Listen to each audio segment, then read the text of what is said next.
Começa hoje o curso de História do Ensino Fundamental. Nós estaremos juntos nesta jornada.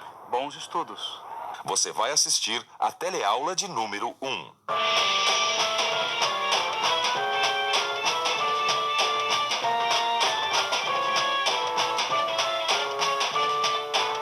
Que história é essa? Esse é o assunto dessa aula, hein? Ó, fica firme aí que nós estamos saindo.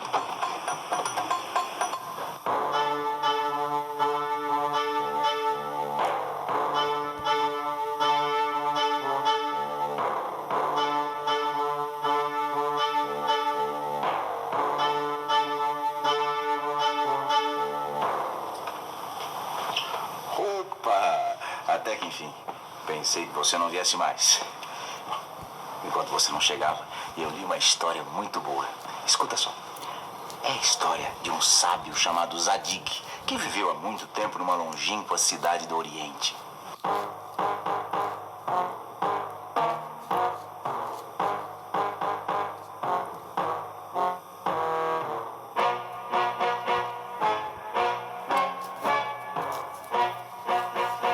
Cansado de sua vida e do seu casamento, Zadig foi para o campo e passou a se dedicar ao estudo da natureza. E estudando as plantas e os animais, percebeu que existiam 1000 diferenças onde antes só via uniformidade.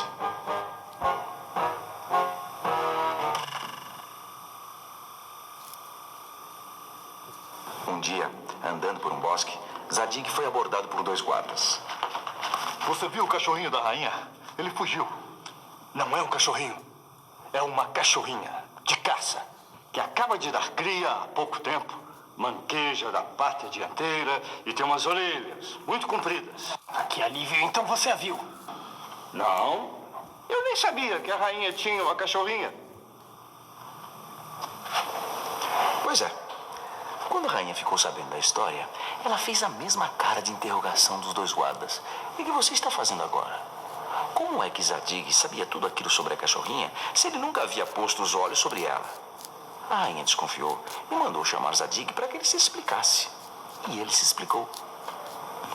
Bom, andando pelo bosque, eu vi as pegadas de um cachorro. Mas logo percebi que não era um cachorro, mas uma cachorra. Porque entre as pegadas havia umas marcas leves, longas, que só podiam ser das tetinhas pendentes de um animalzinho que acabara de dar cria. E tinha um outro detalhe. Ao lado das pegadas, tinha um outro tipo de marcas que deduzi serem feitas por orelhas muito compridas. Por fim, eu percebi que uma das patas deixava uma impressão menos clara na terra. Logo, a cadelinha mancava.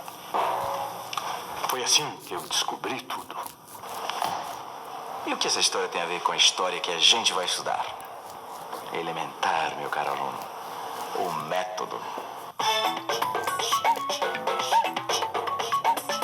Método, caminho pelo qual se atinge o objetivo. Modo de proceder, maneira de agir.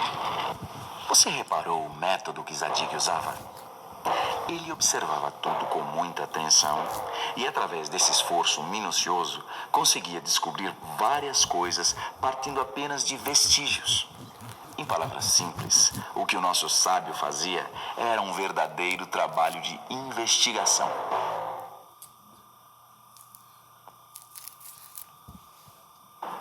Matou a charada? O método de Zadig pode muito bem ser comparado ao método de investigação utilizado pelos historiadores para descobrir como homens e mulheres vêm pensando, produzindo e se relacionando ao longo do tempo. Pode acreditar, o trabalho dos historiadores é uma espécie de trabalho de detetive. E não pense que é qualquer detetivinho, não. Tem que ser dos bons. O trabalho de um historiador é identificar e analisar as marcas deixadas pelos seres humanos ao longo do tempo. Ele faz isso analisando as chamadas fontes históricas. Mas será que as fontes históricas são apenas os documentos oficiais encontrados nos arquivos? Vamos pensar um pouco? Vamos pensar um pouco. O trabalho de um historiador é identificar e analisar as marcas deixadas pelos seres humanos ao longo do tempo. Esses indícios podem ser fontes escritas, imagens, relatos orais, utensílios domésticos, a arte e até mesmo a moda. Tudo isso serve para o historiador conhecer e entender como as sociedades se organizavam. Você mesmo pode sentir o gostinho de ser um historiador, investigando a história do seu bairro, da sua família ou da sua cidade. Você pode pesquisar em várias fontes históricas, por exemplo, as fotos antigas, a arquitetura e os monumentos da sua cidade, depoimentos dos moradores mais antigos. Tudo isso é um trabalho de historiador que você mesmo pode fazer. Todos somos seres históricos. Cada um de nós é um ser histórico. É um equívoco achar que a história só se faz com governantes importantes, com estrelas de cinema ou algo assim. Cada um de nós desempenha o seu papel. A história flui, ela está acontecendo a cada instante, a cada momento, inclusive no momento em que nós estamos vivendo. Sendo assim, cada um de nós é agente do processo histórico. Essa eu não sabia. Quer dizer que a gente é que faz a história? É. Eu achava que era uma coisa muito distante. Nada que distante que nada. Basta você dar uma voltinha em qualquer cidade brasileira, você vai estar rodeado de história. Olha assim, tá vendo aquele prédio ali? Aquele da Faculdade de Direito? É, esse mesmo. Olha, uma vez eu deixei um passageiro aí, ele me contou que esse prédio foi construído há mais de 100 anos. E aí sabe o que funcionava? O Senado do Império. É. Olha aqui, naquela praça ali do outro lado, ali foi proclamada a República. É verdade, você tem razão. Então eu digo mais pra você, hein? Tudo que a gente é e vai ser tem a ver com a nossa história. A história é para um povo a mesma coisa que a memória é para uma pessoa. Você já imaginou você, sabe assim, com amnésia? Você não ia nem lembrar para onde está indo, não é verdade? É verdade. Mas o problema é que a história na cidade fica muito misturada. É difícil entender. Por isso que para estudar história você tem que ter duas coisas na cabeça: o tempo e o espaço. A história do Brasil é o eixo deste curso. E o Brasil que vamos conhecer está e sempre esteve conectado com um mundo de outros tempos e espaços. Um mundo que vai além das fronteiras do nosso país na América e abarca povos indígenas e os povos que nos formaram, como os portugueses e os africanos. Nosso tempo é o da chegada dos primeiros habitantes ao continente americano, por volta de 58 mil anos antes de Cristo até os dias de hoje. Por convenção, nós contamos a passagem do tempo, tendo como marco zero o nascimento de Cristo. Assim, uma data anterior ao marco zero vem acompanhada da identificação AC, antes de Cristo. E sempre que uma data aparecer sozinha, sabemos que ela se refere ao período posterior ao nascimento de Cristo. Desde o nascimento de Cristo até hoje, são mais de 2000 anos de história. Os historiadores dividem o tempo em períodos chamados séculos. Cada século tem 100 anos. Para identificar os séculos, os historiadores utilizam os algarismos romanos.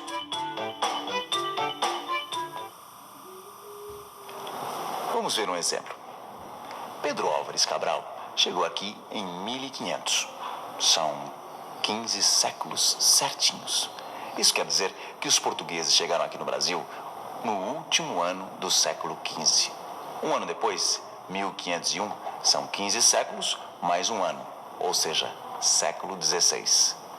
1500, século XV. 1501, século XVI. 7 de setembro de 1822, independência do Brasil. Ou seja, são 18 séculos mais 22 anos. Então, século XIX. 1822, século XIX. Muito útil essa linha do tempo, não é mesmo? Mas como vai ser contada a história do Brasil ao longo desses 5 séculos? Será que dá para contar tudo o que aconteceu? Não. O eixo principal do curso é a história do Brasil. E o Brasil que vamos conhecer está e esteve conectado ao mundo.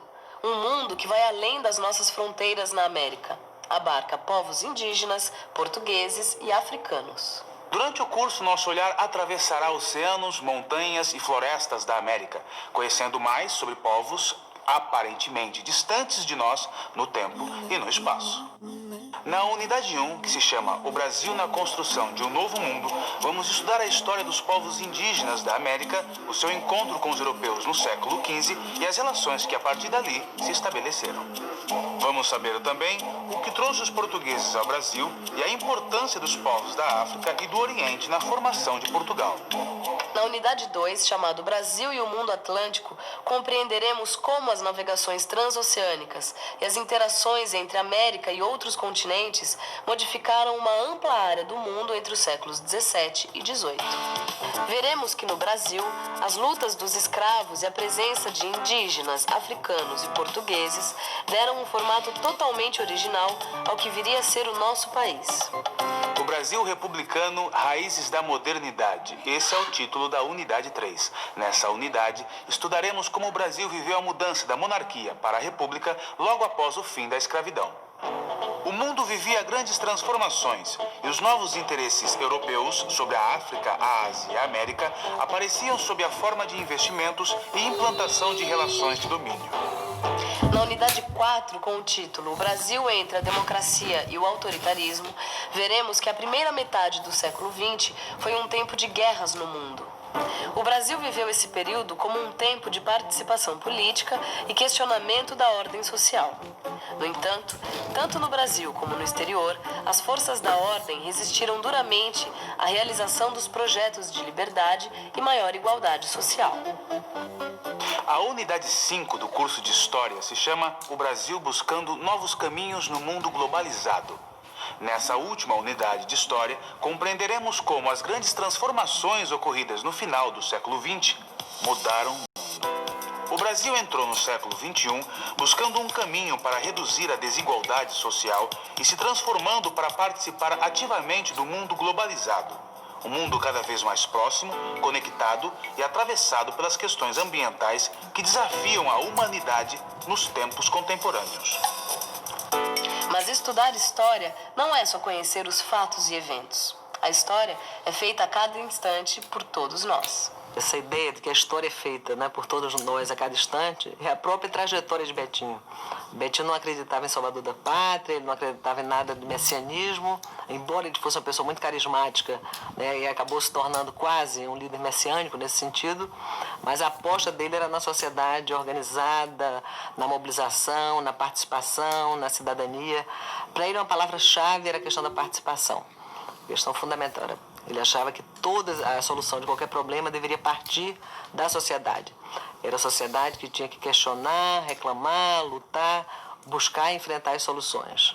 Não precisa ficar com água na boca, não. Nosso curso já começou. Eu até tenho uma ótima pergunta.